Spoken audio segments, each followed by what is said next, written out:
Your silly season is back. Hey,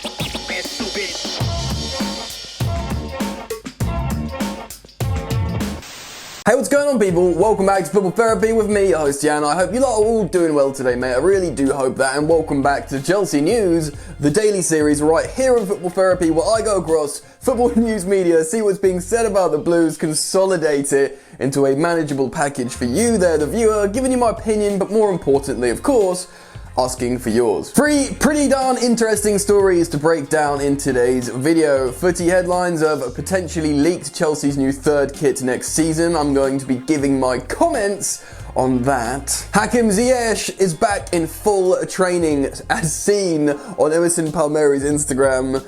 Praise the Lord. Jadon Sancho, this news story has been circulating for a while. I've chosen to stay away from it, but when The Guardian reports on it, granted as gossip, I'm like, you know what? This is Chelsea news, it's The Guardian, I'm going to react to this headline. Lots to get into then, strap yourselves in as I wish you a very happy new year, as we say a big you to 2020 and soar into prosperity in 2021. Daily videos on Football Therapy every single day in 2021. Be a part of it. Consider subscribing to this channel if you're new. And if you're feeling good about the new year, a fresh start, please do drop a like on this video because it really does help me out a lot. And why wouldn't you want to do that? Alright then, let's get into today's video. Let's start off with Hakim Ziyech. The big man himself has returned to full training as pictured on Instagram, reported by the Metro. Big news. Now, I know we're at risk here of becoming overly reliant on the idea of having Ziyech in the team, but I think not just his skill and his creativity returning to the team is massive, but his mentality. Of course, he's a bit older than the other new attacking signings. He's 27. He comes with air of self-belief and arrogance, if you will, which is really important on the pitch and helps Chelsea play better and control games, much like Bruno Fernandes brings to Manchester United. Honestly, I don't want to put too much pressure on Hakim Ziyech, but that is massive. Frank Lampard himself has spoken of the importance of the player, and although we cannot rely on him returning to full training would imply that he might be ready to return for the game against Manchester City. I will, of course, do a match preview for that game, but just knowing he's nearly back is superb. This could mean all Chelsea's wingers are fit again in Christian Pulisic, Callum Hudson-Odoi, and the Wizard of London himself, Hakim Ziyech. What's that I hear? You still feel Chelsea are short a winger and maybe should buy one in January? Oh, we'll get to that. Let's move on to the next story in today's video. And that is about Chelsea's third kit next season, leaked by Footy Headlines. Now, this is worthy of a news story because Footy Headlines are always pretty darn accurate when getting the next season's kit right. Whether this is deliberately leaked by the club to sort of gauge a fan opinion or not, I'm not so sure. But what we can be sure of is they are pretty darn accurate. Now, Nike seem to be going pretty crazy at the moment, and this kit follows suit. Although I don't have a massive problem with the design, it's a pretty radical color scheme. Hold on, let me just remind myself. Yep, pretty gross. I don't know, man. Like, to be honest, I actually quite enjoy these radical ideas for the third kit because it's not your first kit, your bread and butter. It's not your second kit. It's a little bit different. Last season's kits I really liked. I like the home kit. I liked the sort of mod away kit, and I really like the black third kit with the peculiar collar. A lot of people hate it, but I thought it was different. They're fleeting football kits. Do you know what I mean? They don't last forever. They don't hang around for too long. So why not have something a bit different and radical? If you don't like it, don't worry. You're only dealing with it for a best part of like a year, less than that. And then we'll move on, and then we'll see what's happening next. If you had the same thing every year, it would be boring. So why not throw a radical design, a concept in for a third kit? Even though I find the colour scheme pretty vulgar, it's not as bad as this season's third kit. Now, I've had a peculiar relationship with this season's third kit. At first, I hated it, then I saw it on the players for the first time, and I thought, you know what, it's not that bad. And I didn't like it again. Then I liked it, then we lost in it, then I think we beat Sevilla 4-0 in it, and I liked it again. I was like, yes, this kit is good luck. But ultimately, when I do some soul searching and look within, I just don't like this season's third kit. I just don't. So am I going to feel the same about this kit moving into the next season? I don't know. I reckon it's probably going to be correct from Footy Headlines. I'm probably going to say no, but I don't resent the fact that Chelsea and Nike are trying new radical designs and colour schemes because it's the future, man. 2021, new times, I don't know what I'm saying. Make sure to drop your opinion about this leak and colour scheme and indeed kit. There was an edit as well I should have overlaid by a great graphic designer.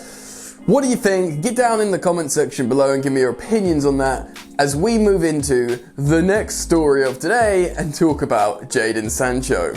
Silly season is in full effect, of course. Jadon Sancho has been linked with Chelsea again. Chelsea have reportedly entered the race to sign the English winger of Dortmund. I didn't really want to talk about this when it surfaced in the media a few days ago, but when, The Guardian are reporting on it, it is in the headlines, and I feel like it's my duty to react to these headlines, as that's what I do in this series, Chelsea News. Now, the story is Chelsea have joined the race with Manchester United to try and inquire about the player. Now, I don't doubt Chelsea have inquired about the player. In fact, I think Chelsea looked at him pretty heavily, and it was Frank Lampard that seemed relatively disinterested in the end, because he saw a player in Hakim Ziyech that he wanted with a left boot. I think he wanted the right-footed right back in Reece James to go on the overlap and cut balls in, go to the byline, and I think he wanted a right winger with a left foot, rather, who's left-footed. I think most of them have left feet. So a left winger to cut inside and play diagonal balls to the far post. Reece James near post, Ziyech far post. So I think it worked out, but the truth of the matter is Chelsea are still short wingers. But our starting wingers are set, man. It's Pulisic and Ziyech, and even Hudson-Odoi, if he comes into form, he should be able to threaten both of those players. So really, do you want to be linked with another, definite starter? We all know the story of Jadon Sancho, the saga of Manchester United, regardless of the fact of him being a Chelsea fan and loving Lampard and being friends with a lot of the Chelsea squad and coming from London. Chelsea, after not showing enough interest, he definitely wanted the move to Manchester United. That's, by all accounts, what happened, and probably that's why his form's dropped off a cliff since the summer transfer window, because I think he believed he was going to make the move. He wanted to return to the Premier League. Man United didn't play ball with Dortmund. They didn't pay them enough money, or at least didn't make a suitable enough bid to secure him. And here we are. Now, Manchester United probably do want to still sign him. They could definitely start him in their starting 11 over perhaps Mason Greenwood, who is, of course, a baller himself. But I'm not so sure he's much of a right winger, more of a centre forward that's been pushed out wide. They got loads of people who can play striker: Greenwood, Rashford, Cavani, all decent quality. Do they still have a Carlo? Not that he'd ever play. Anyway, you get what I'm saying. They've desperately needed a right winger for so long, and Jadon Sancho does still really fit the profile of Manchester United, sort of counter-attacking, fast transitional football. So I get it, but Chelsea, if they have indeed entered the race and they've got the money, it is silly season. It's like playing FIFA. The truth is, Chelsea always should have 4 wingers. Chelsea have 3 wingers. They probably went into this situation thinking, Timo Werner, he'll play off the left and he'll be perfect. He will be fine as a left winger because that's, how we'll play him often. That hasn't worked out so well, has it? Timo Werner probably only really needs to play down the middle at this point. So suddenly Chelsea are thinking, Kai Havertz hasn't actually looked that good on the wing.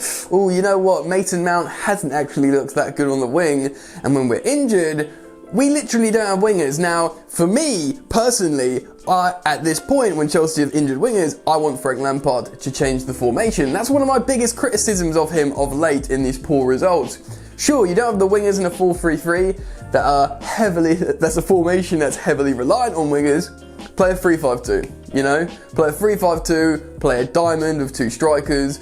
Just do something different, and he hasn't done. So if he is going to be so heavily reliant on a winger-based system, we're going to need wingers. You see where I'm going with this? Now, if you offered me the money and said, look, spend X amount on a Chelsea transfer, I probably wouldn't go for Jadon Sancho. I love the player. He's mates, there's a lot of romance in the idea of the transfer, even though he's been in poor form.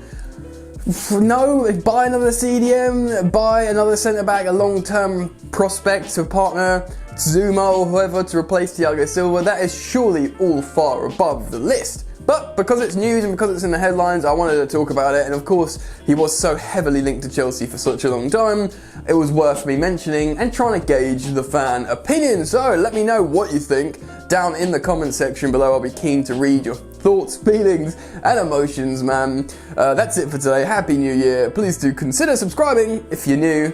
And if you want to give me a New Year's present, drop a like. And enjoy the football, of course. And I will see you later. You ain't so tough with that bad boy talk. I'ma get it how I'm living, I'ma walk the walk.